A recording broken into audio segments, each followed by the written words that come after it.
Growth Over Grades podcast, a show connecting you with thought leaders, pioneers, and change agents who are leading the charge to support schools and districts in making the shift toward competency-based education and to promote growth over grades. I'm Jordan Lewis, and on the show today, we have a true innovator. So true, it's in their title.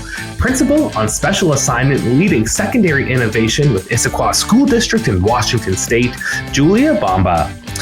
Julia's passion for reimagining education stems from her 8-year journey designing and leading Gibson Eck High School, putting a strong focus on cutting-edge education practices, which led to her role focused on secondary innovation across the district. Today, we dive deep into how Julia helped to bring about a culture that embraces personalized learning, student agency, and interdisciplinary approaches. Julia shares insights into how project-based learning supports a competency-based model, the power of community partnerships, and how they can help shape real-world experiences for their students that lead to some amazing learning opportunities that prioritizes growth over grades. Now to my conversation with Julia Bamba. Julia, it is so great to be on today's show. Thank you first and foremost for spending some time with us here today. For the listeners, this is our third time around. We had some technical issues the first time, some audio issues the second time, third time's the charm. Julia, we got you online. Julia, how are you doing? I'm doing great today. Thanks for having me here. And look at that. No audio issues. We finally solved the problems. Yep. It's all about having a growth mindset here on the Growth Over Grades podcast. And we appreciate you prioritizing, spending some time with us first and foremost. I know it's a busy day for you over with the district. So it's going to be amazing. We've got a lot of important things to talk about here this morning. Yeah, great. So Julia, we're really curious. As we're going to kick things off, we're going to talk a lot about mastery-based learning, and we're going to kind of foreshadow into some effective technology practices. But before we get to all of that, talk to us a little bit about your background in education and kind of the journey you took to get to where you are today. Okay, great. Thank you. Let's see. Well, I started as a middle school language arts teacher and leadership teacher, and then after a few years moved into the high school as a language arts teacher, activity director, dean of students, and then in about 2006 went into administration as assistant principals in a couple different schools. In 2015, I had the awesome opportunity to start our first choice high school in the Issaquah School District where I work and continue to work and have worked since 2002. And so with that opportunity to launch a new school, we wanted to try to do all of the incredible things that we want for our young people. So we opened in 2016 with about 100 students, and the school is now at capacity with just over 200 students. Project-based school, real-world learning school where kids are doing internships. We are part of the Big Picture Learning Network, and so they're an incredible partner with us in our work. Competency-based learning, so that school, we were able to get a waiver from the state of Washington so our students can graduate high school without grades or credits. So then that launched us into the world of mastery-based learning, and we continue to iterate and grow. And then in my new role in the school district, I am a principal on special assignment, and I facilitate innovation across the district. That includes hopefully opening a new comprehensive high school in a few years, as well as finding other incredible pockets of innovation that we can do to change the learning experience for our students in high school and middle school. And Julie, let's kind of double click on that, because in my role, I'm very fortunate to talk to a lot of people, and I get to see a lot of different titles and how people balance those titles across North American school districts. But I very rarely get to see a title of special assignment for innovation, which is really, really cool. And I'm really, really curious. What does this kind of mean to facilitate innovation across the school district? Yeah, well, I think our school district, our superintendent and district leaders and our school board could see the incredible things happening at Gibson Eck, where we'd been able to test for several years, and then realize like the work that's happening there is really good for kids and learning, and it sets them up for an incredible future. And so with innovation, it was like, how can we start to bring some of what we've learned through the launch of Gibson Eck into our other comprehensive high schools? And how can we do more to just help all of our students thrive? So, I think this is my second year, just starting now in the second year of this position. And for me, it's finding like, where are the little pockets that we can do some startup work, that we can test a few things, that we can pilot so that we can start to get people on board.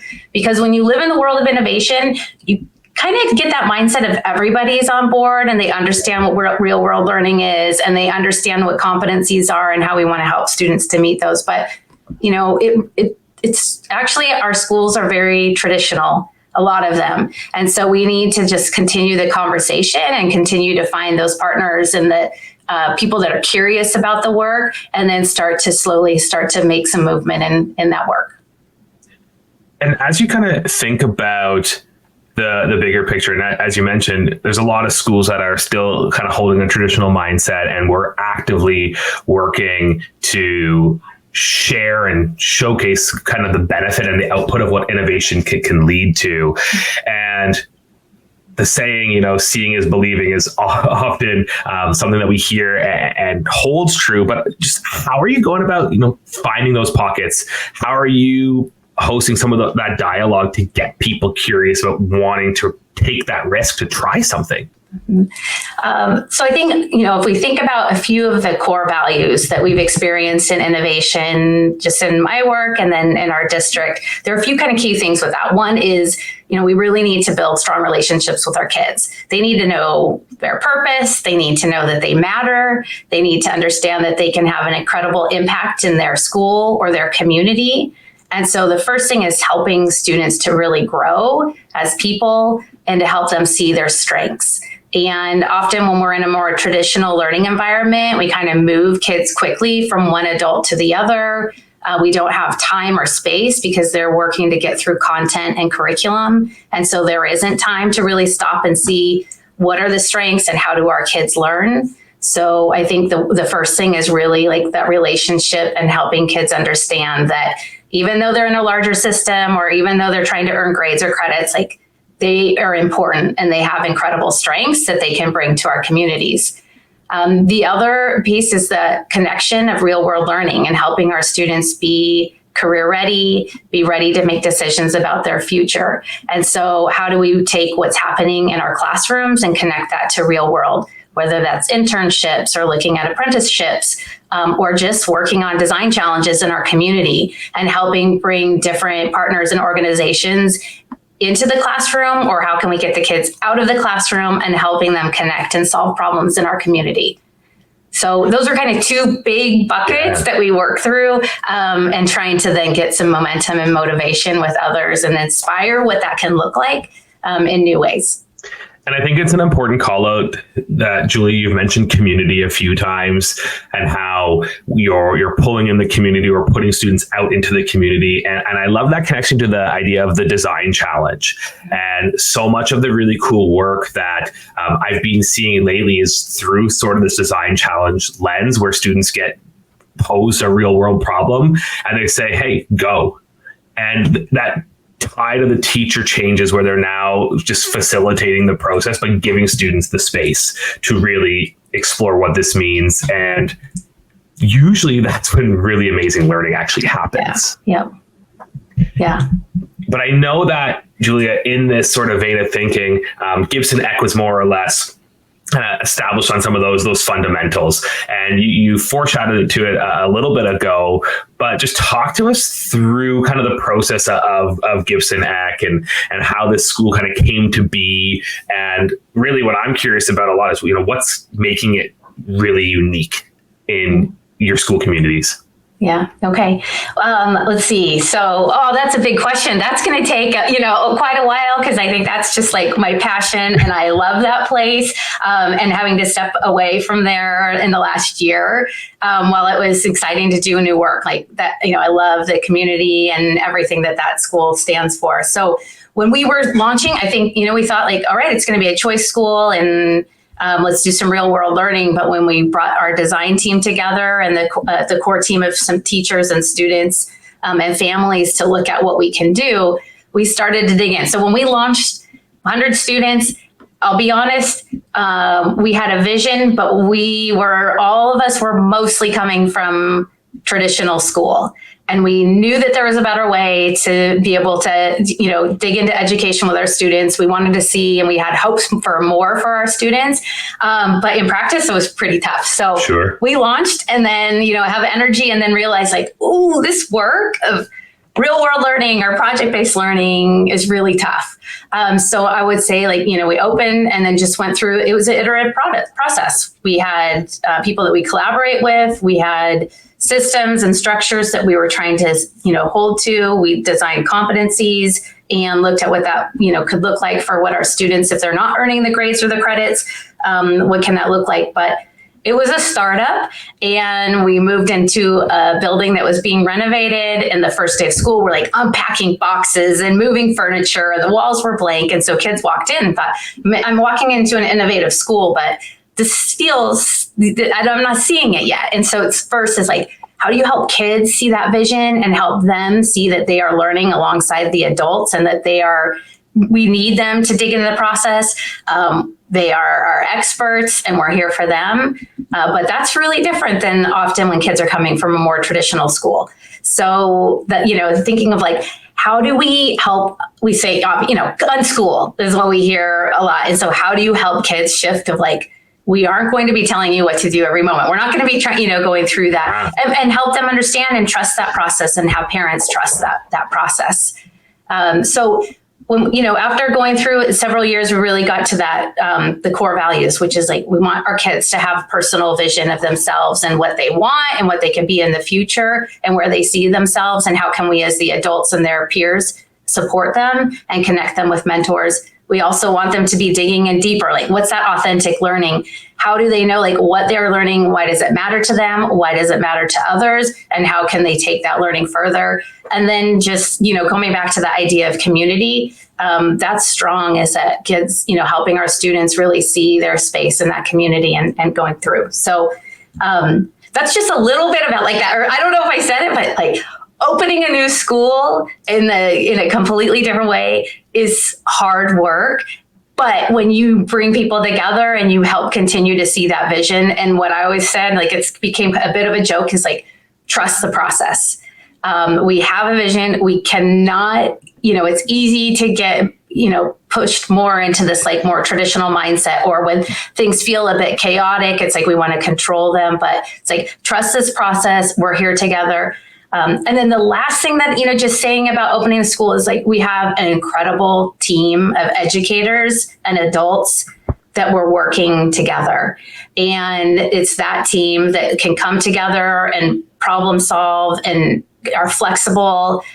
For our team at Gibson Eck, after the first day or two, is like, we need to meet every morning because things are changing or schedules changing, or we have different issues that might come up. And then start thinking about like 2016, like still every morning that team meets for even, 10 to 15 minutes just to come together and talk and connect. And I think that piece is really important, is like the adults working together and knowing it's going to be hard and knowing we don't have the answers and knowing that we can't take exactly how somebody else has designed their school and then do that. Like, you have to be able to work through that process on your own, take from others and learn from others and enjoy that. But it's really about how you make it work for you, your school, your students, families.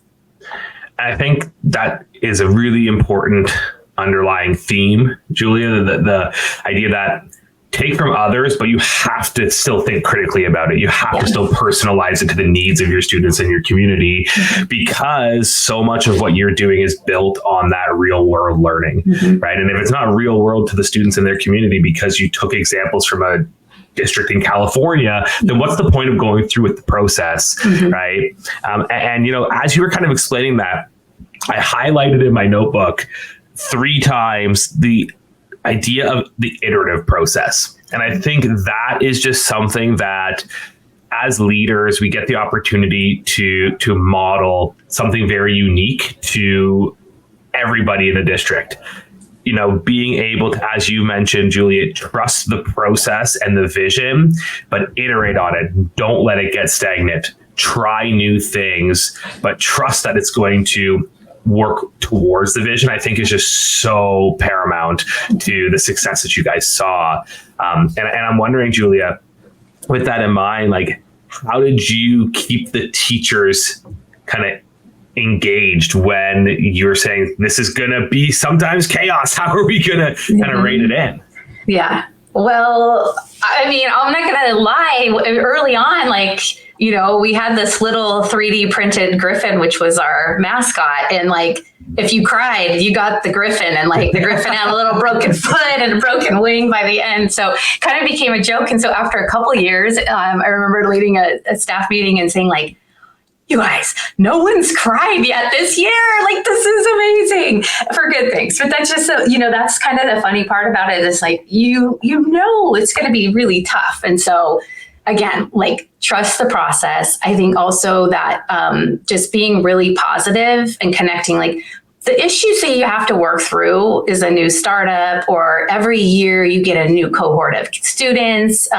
They're facing their own challenges and, you know, own connections in the community. And so you need to be really able to change and adapt as, you know, sometimes every day based on what we see. But the other part is we can't, you know, continue to like dwell on or complain about some of the things. So some of it is, how do you keep it when an issue comes up? It's not complaining or saying that what we're doing is wrong. It's thinking of like, okay, this is something we need to come together and discuss and really go through a process. You know, we use design thinking often. We use it as staff members. Let's do empathy interviews. Let's talk to students about what's going on, bring in voice. And so it's like, okay, maybe we're feeling tension here, but we need to keep digging into the process. The same thing goes, even when we launch something that's amazing, you're still not satisfied with it. You know, when we run a design lab and it's incredible and you see the work the kids are doing in the community, it's like, okay, that was amazing. How can we do it better next time? And so it's just that mindset of like, always, you know, that's how we are is, you know, I would say educators, we're always wanting to get better at our craft and our practice. It's the same thing. So just, but being able to bring in resources and conversations and connecting with other schools who are doing incredible work to see what they're doing. Just you kind of keep looking ahead and keep looking at how can we continue to grow. And then that other idea, I mean, so many times, like, you know, staff would say like, tell us how to do this, or there has to be another school that's doing it. And I'm like, there are, but not quite like this. Like, we need to know, like, we're kind of setting, you know, paving a journey for some of the other schools in the area who want to do this. And so we can't just look for the answers. There really aren't any that exactly how we're trying to do this. We can learn from other little pieces, but let's just dig in and figure this out. And I think there's a really important lesson to be brought out of that experience for leaders who are perhaps in a more traditional school. And, you know, the idea that you brought up, Julia, of empathy interviews and really leveraging student voice to make improvements and kind of continue to look at what you're doing and improve. It just makes me really think, you know, if you're in a choice school, maybe you're in a magnet school, maybe your district is doing CBE, like those are things that are obviously part of the day-to-day practice being in those schools and with those models. But even if you're in a more traditional school model, I still think that lesson is so important to listen to the students. Don't forget their voice, host those empathy interviews. And if you're a leader and you're not asking those questions to yourself and not asking those questions to your colleagues and your staff members, then you're never going to break that traditional mold. You're never going to move forward and be able to truly support your students. Mm-hmm. Right. Yeah. And as we kind of think about how you've made this amazing school doing amazing work, I'm curious, Julia, how you see innovation and mastery-based learning kind of being connected and being related. You mentioned a bit ago that this led you down this journey to become a competency-based school, and mastery-based learning is there. So I'm just curious, you know, how do these two intersect together, and what does this do from a student motivation perspective? Mm-hmm. I think what I've seen when we've done the mastery-based learning is like students being able to understand. So, you know, what are they learning and what skills are they building? And so this is, I mean, we had to develop this over several years. When we first launched our mastery-based learning, it felt like a checklist. So it felt like standards, and a student would turn in a piece of evidence and they just want to be marked off on a competency. And so for us, we had to really look at, like, it's not only about demonstrating that you can apply skills, but it is also about where do you come in and where are you starting as a student and how can you grow over time. So I think often in traditional systems, we might be just like racing toward that semester or that year-long endpoint and then moving kids along. And often they're having to start over or prove to a new teacher what they've been able to do in the past. There's not often a connection. And so in the system and how we've approached it is looking at students growing over time. Often, 1, 2 years, and then 4 years. And so, I think one thing is like kids, we want to get them interested in learning, right? And get them connected and seeing, excitement and connection to what they want, making sure it's relevant to their lives. And then as they start to develop, and you can start to help collect the evidence of their learning. Maybe it's research. Maybe it's building something. Maybe it's talking with an adult in our community. Maybe it's having our students walk down Front Street and having them just talk to adults on the street and ask them questions and kind of get a better perspective, or have them sit and just observe. Maybe it's an intersection in the street, or, so simple things like that. But then helping them collect and say, okay, see, now you are having, conversations with adults in the community. You're considering diverse perspectives. You're thinking about how what you're learning now connects to your future. And so helping them be able to start to see that evidence, and then students can start to talk about it. They know I'm not just turning in an assignment for a grade, and then maybe I can redo it if I didn't do so well, or, maybe I can connect to the grade. But it's like they see the value and they understand what it is that they're learning. They can speak about it. They can take feedback. They can go and redo work and then come in and share it again. So it's really, how we see competency-based learning is it's a collaborative approach. Students and adults, whether it's their advisors or their mentors and their family members, are part of this process, and really helping students see and learn how to talk about their learning and how to manage their time and how to work through that. You just mentioned the family as part of this process, and I'm curious how you've helped to communicate to families these shifts. It's a huge shift. Families, especially coming from a very traditional model, are scoreboard watchers. The term that we often hear is they want to see the test score. They want to see where their student is sitting. That's what they value. So how did that communication take place? How did your family start to better understand this? Mm-hmm. Well, first, I think, thinking about Gibson Neck in particular, there was something that called families or students to want to try a new way of learning. And so there was something that they did not see themselves in a traditional system for whatever reason. And we're thinking like, okay, this is something new and it can come. So first it's like, there was a little bit of trust in especially our early families, and saying, okay, I believe in this and I know that this can be great for my student. So first is like just valuing and thanking our families for jumping in and helping us to reimagine and transform what learning can be. The second is it's very confusing, and it is easy for a parent to look in a grade book and say, oh, my kid has an A or a B or C or what's going on. And then we know how to have that conversation. But when you look in a competency-based model, it's really challenging to know what is a little yellow, what's yellow mean, what's red. We don't have numbers associated to it. So they're marked maybe, for example, as emerging or, exploring. What does that mean connected to grades? So some of it is on the grading part. It's just communicating with families, helping them understand how do you read our grade book, or, how do you read the measurements and the assessments for students? And the second thing is bringing families in. So when we do exhibitions 2 or 3 times a year, making sure that families are attending, that they're there, they're part of the conversation. There's space to be able to, share the highlights from students and be able to give them feedback, whether it's maybe about some challenges, but also what you see in the potential that the students aren't reaching. So really making sure from the beginning, families are part of that conversation and connections are made with the adults, especially the advisors that you see. Right.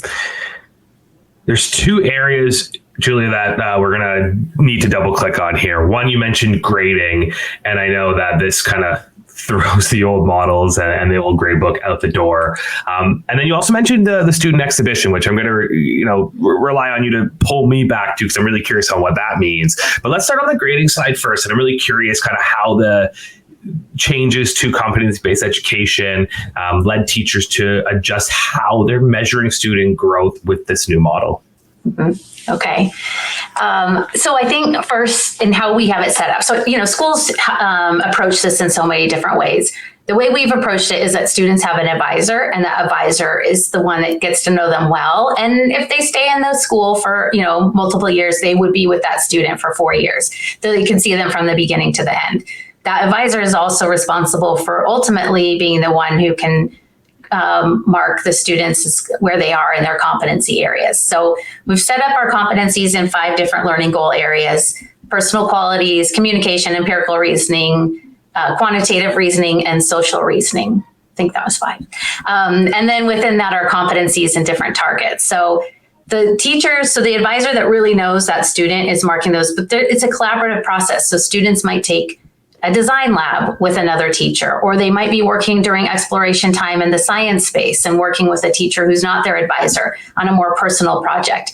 That student also is probably doing an internship on Tuesdays and Thursdays, and they're working with a mentor in the community who is seeing them and doing work in a different way. And so it's really a collaborative process. It's really about an advisor not just seeing something being turned in and then giving it a grade, but having those conversations, seeing it happening, asking tough questions, having students talk through their learning, and then looking at because the students are creating portfolios. So their evidence of learning is landing somewhere. So that gives us a guide for a talking point and conversations. So, I think what's really powerful about the portfolio-based model is that that's a talking point. So the student, you have something to look at, you can ask more questions.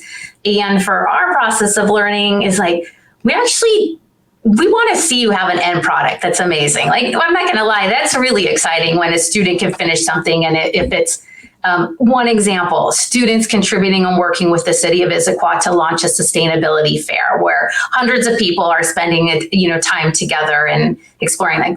That's incredible. But what I really want to see if I'm going to be assessing you is what's the messy work? Sure. Where did you really run into all of the challenges? And when you were reaching out to people and sending emails or communicating or just reaching out to businesses and you weren't getting responses, how did you change? How did you shift? What was a new approach? How did you work with others in working through that? So focusing on not just the end product, the messy stuff. That's the cool stuff. That's the fun stuff. And that's where the learning really happens. And then obviously when a student works through and the project comes together, that's a celebration. Sure. And if it's kind of miserable or, the project wasn't exactly how the student had envisioned it to happen, that's okay too. That's learning and then talking, and then there's another chance. And if they don't want to pick that project up again, that's okay. So it's really that learning along the way and helping students to be able to talk about it and help them feel good about whatever the learning is that's taking place, because it's about growing and learning from that. I just love the celebration on the messy part of learning, because I just feel like, a lot of leaders, our world more or less, has this vision of perfection. And at every stage, you can look into every industry and how many products never get launched because they aim for perfection and they never release anything. And, it just kind of comes to when you launched Gibson Eck, you guys didn't go from a tedious brainstorm of 7 years to try to figure out this perfect model, because you're never going to get to what that is. And you mentioned it already, as educators, we're always trying to get better. So put something out, listen, iterate, improve. And I just love that underlying philosophy is now coming out with how you're supporting your students, right? The real learning. And I talked to leaders recently who have told me such value comes from the family seeing that messy work, because that's real learning, right? And that's what's really taking shape. I just love how, the philosophy of the educators are, let's see that process. We're not focused on the end product. We celebrate that, but this is really kind of where exciting work takes shape. Yeah. Yeah. I love that you said like just learning along the way, because you're right. We like for Gibson Neck, we had just over a year to really design. And we had like the first 2 days just dialed in like, oh, okay, kids are going to do this. And then, we're going to be designing spaces. And then we started and it was like, oh my gosh, is this actually going to work? And then we had to just stop and kind of think again about the next day. So you could spend so much time creating and setting it up. But when students are there and, you have to respond to their needs and their energy, and then as an adult, bring the same, energy and what you want to see happen, that's where it doesn't always work out exactly like you had planned. I think a similar example is we've launched a recent micro school. And last year we did a micro school in one of our comprehensive high schools for 3 months to just test and start to get, students experiencing and start to have the language. And then now we're launching a larger version of it. But sometimes I think it's scary for people because they're like, we need a year to plan. It's like, right. Get the kids and get them, part of this conversation, because that's how things are going to happen and make, yeah. And I feel like a lot of people need this internal validation of, if I don't launch it and get everybody engaged, I've failed on the process. Right, yeah. But I feel like, as you just mentioned, start small, dream big, and grow as you learn is so important. A tree doesn't take root overnight. Right. Yeah. Yeah. But I do want to circle back on the exhibitions. We've talked about, breaking down the process and showing progress and the value of the progress. But you did mention we still need to celebrate that end product, whether the student loves it or not. And I think, there's extreme value in both sides of that coin. So talk to me a little bit about what that exhibition looks like with your students. Yeah, I think probably, very typical with other schools, especially big picture learning schools that we know, they do exhibitions at the end of a learning cycle. And so just speaking about what it looks like at Gibson Neck, students have about 50 minutes to an hour to present their work. They might talk for about 30 to 40 minutes, and then they have a chance for, answering questions. But the first thing is students, trying to get away from this idea of like, you need a trifold up or you need to do PowerPoint slides that perfectly walk through this. It's like, if you have a portfolio, let's use that as a talking point. If you want to do slides, then I don't want to just see words up there. I needed to see pictures and evidence and have, people that we were collaborating with on those pieces. So students prepare, a presentation, sure. But we need to see that, the work that you've been going through and the evidence of that. And then people are invited. Families, siblings can come, grandparents might be coming, their friends. We especially love when their friends that go to their comprehensive high school or traditional school come and can see what Showcase of Learning like this can look like. Their mentors, if they're in an internship, can be there, and then their peers. So they, talk in front, and then we want to hear the great questions. We definitely want to hear the positive feedback, but we also want to see especially when people can see like their children talk about their work, but if a parent knows that student well, they can say like, I see what you're doing, but I know you can do more. Right. And if it's a parent that might not want to say that to push their kid, we know we have an advisor that can help to push a student to grow through that. So it's a really positive experience. I think it can be a struggle if it's the first time speaking in front of a group.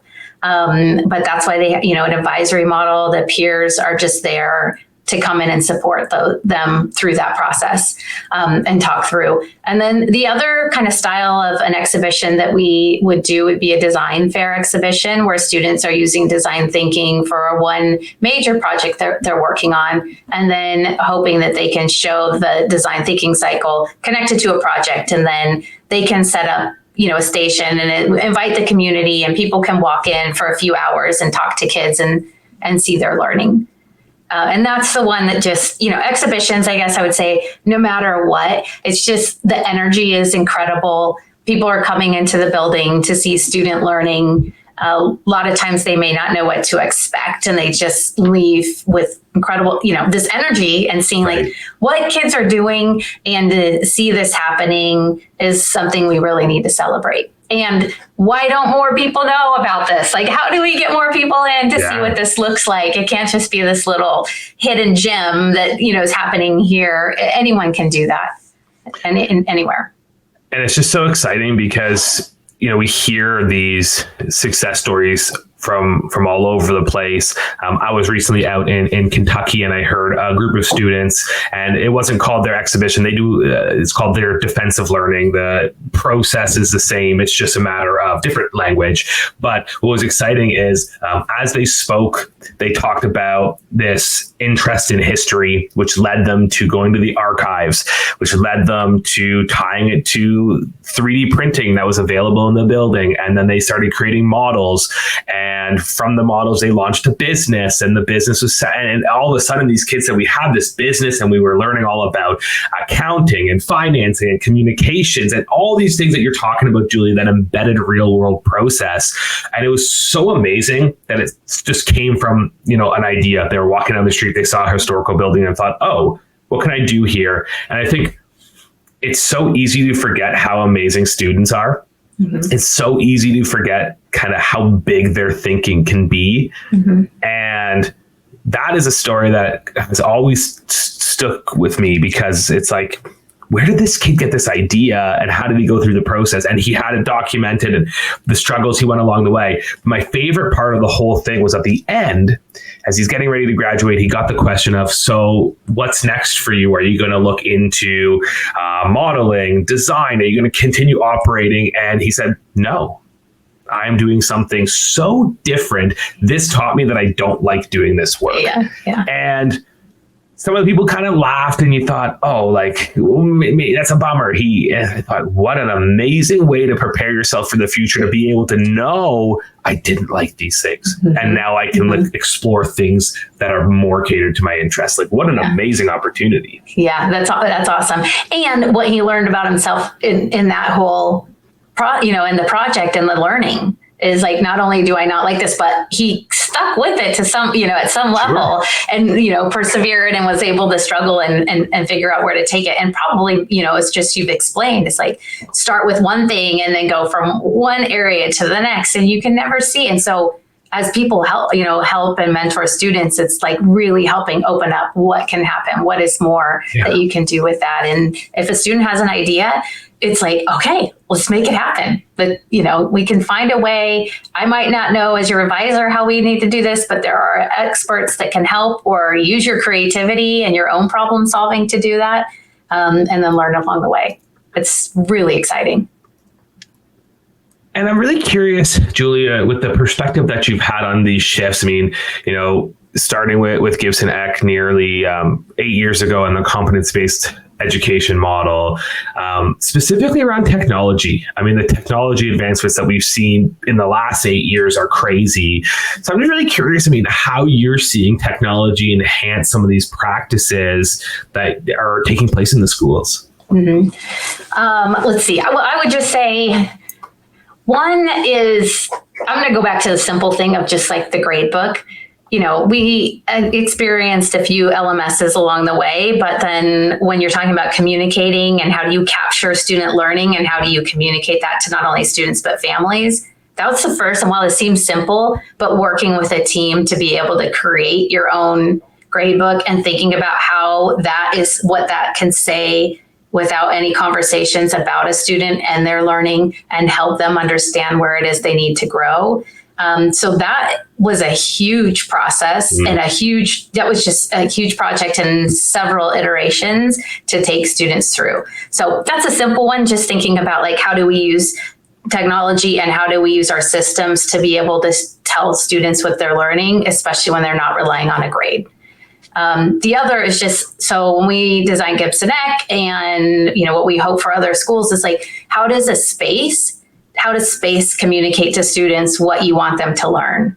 So if they walk in and they see 3D printers set up and going, and then they see a plastic recycling machine that can take pieces of plastic and chop it up and then create 3D filament, If they walk into a recording studio, which you might agree with, and they see like there's something set up, and and you create a space so it's not scary for students. So for Gibson Eck, the team there spends a ton of time and thinking about how do our spaces communicate to students? How do they tell them that they belong here? How do they tell them that, right. How do they share? Like, you can come in and you can try to practice recording, even if you've never done it before. So setting space up to be, this is for testing and experimenting and practicing and enjoying and just messing around. And then if you like it, then we can help you go and start to do more. One way to do that is like for us, we start with these, crash labs. So at the beginning of the school, so school's starting, kids are going to spend a day or several days throughout the school in all of the spaces, just playing around. Maybe it's in the recording studio. They have all these, instruments out and they're just testing and they're recording the sound and they're putting something together. But then they can see like, oh, that is something that I can do. So where technology is changing, but I think first it's like, how do you help students know that they can access it and that they can explore and they can experiment and they can have fun and they don't need to know how to do everything. But when they're ready, they can continue to take it further. As I hear this, it just makes me want to just go back to Gibson Eck and become a student again. Like it's just, Yes. such because I mean, when we went through school, I never had that opportunity. And for the people that are listening to this just purely on audio, I'll paint you the picture. Behind me on the wall is a row of guitars.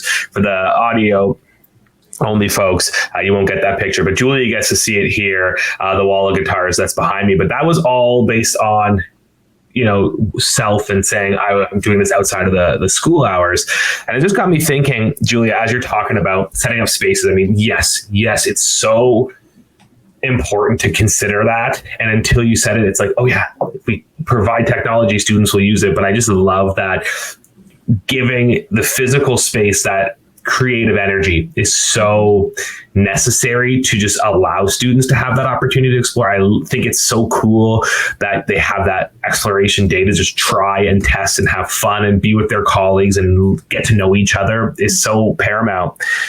But on the other side of it, I'm also thinking those are resources that are costly. There's costly resources there. A 3D printer is not cheap. A recording studio setup is not cheap.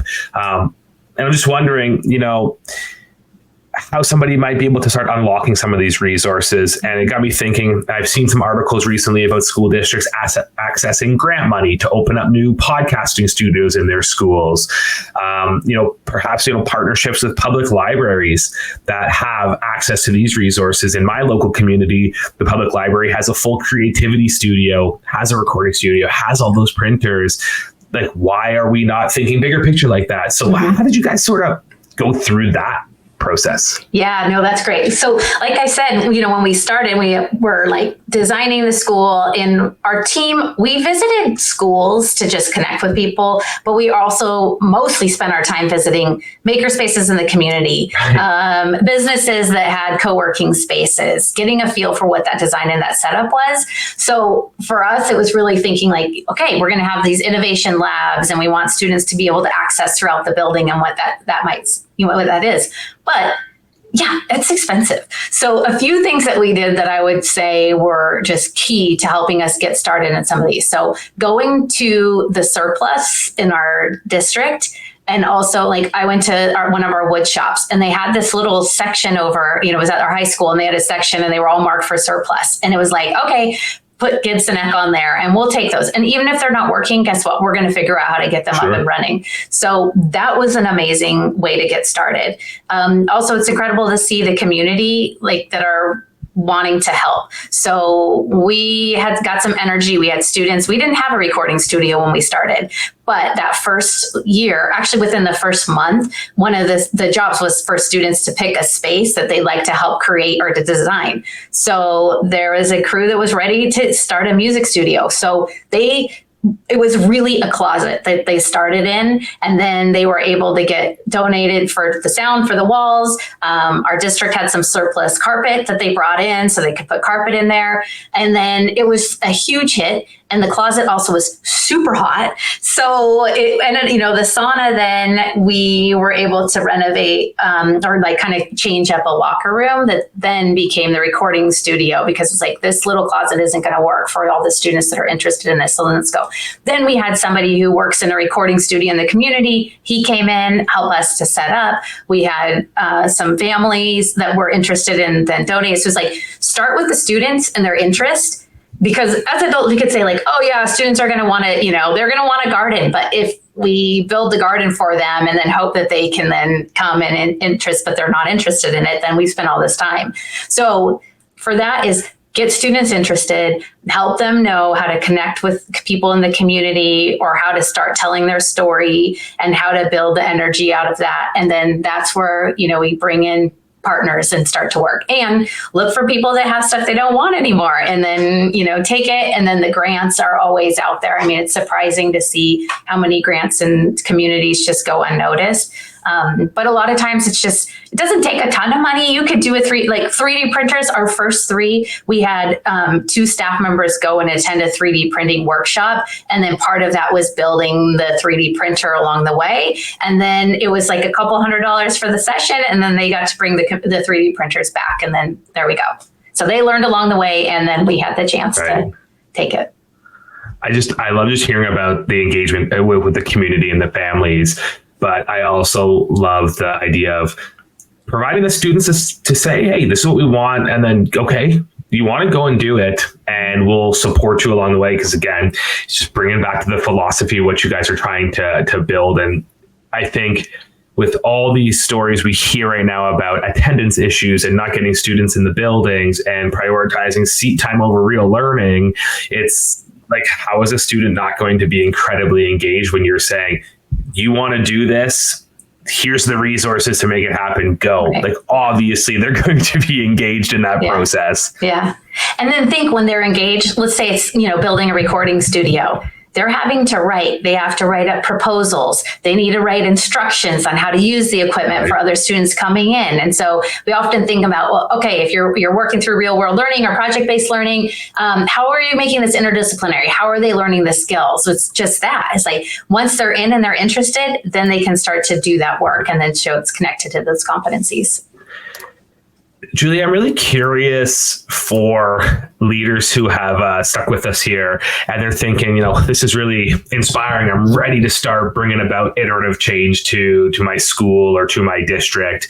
What advice might you give to some leaders who are looking to bring about more innovation in their schools?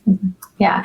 Well, I would say first, connecting with others that are doing this work. So here in Washington, there are several schools that are doing incredible work. We have Tacoma schools like SAMI, IDEA, and SOTA. They're doing awesome stuff.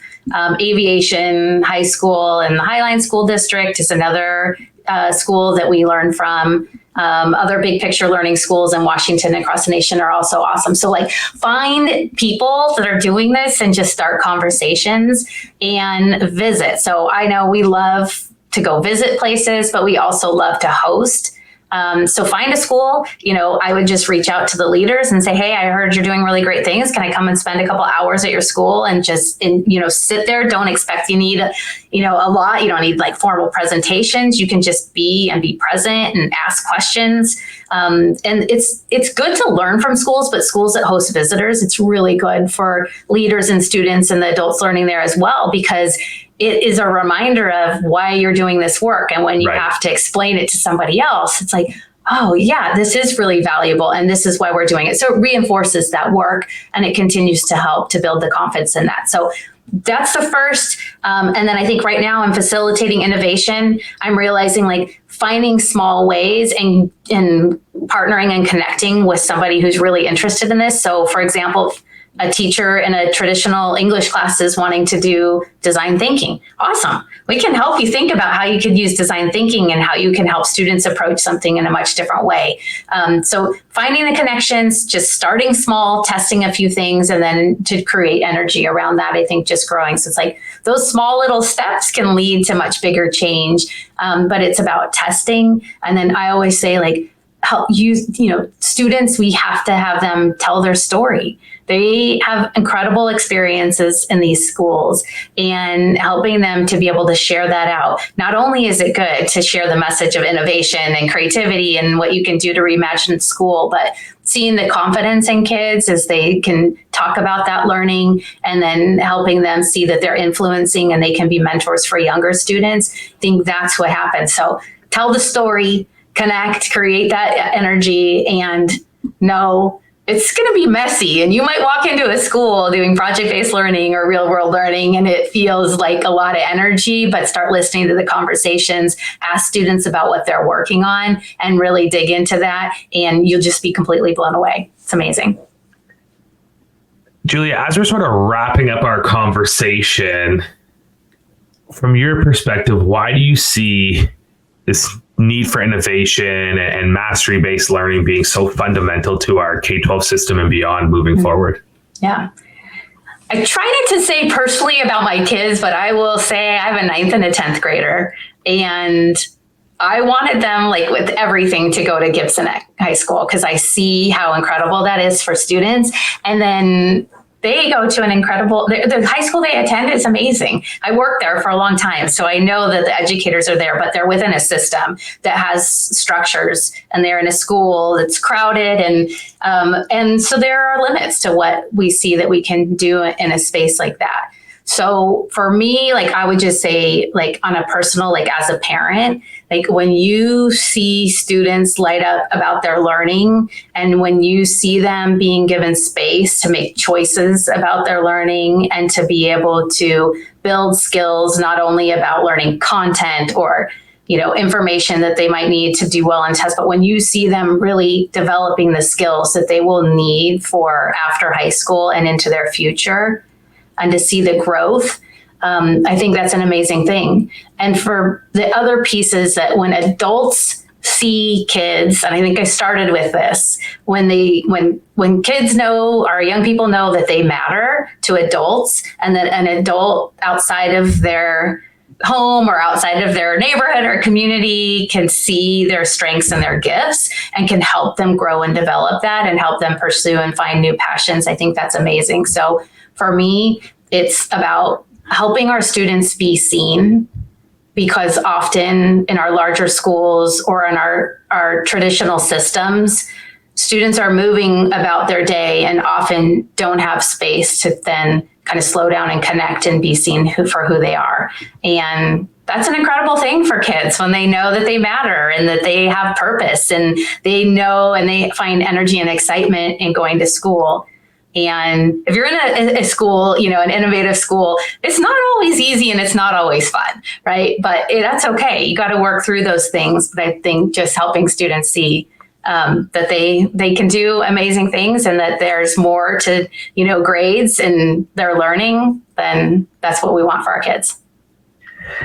Helping to create limitless opportunities, give our students choice, and support them with real world applications for their future. Julia, thank you so much for joining us on the show here today. It's been amazing getting to hear about these experiences. Thank you, Jordan. I appreciate it. Had fun. That was the principal on special assignment and leading secondary innovation of the Ep.4 School District in Washington State, Julia Bamba.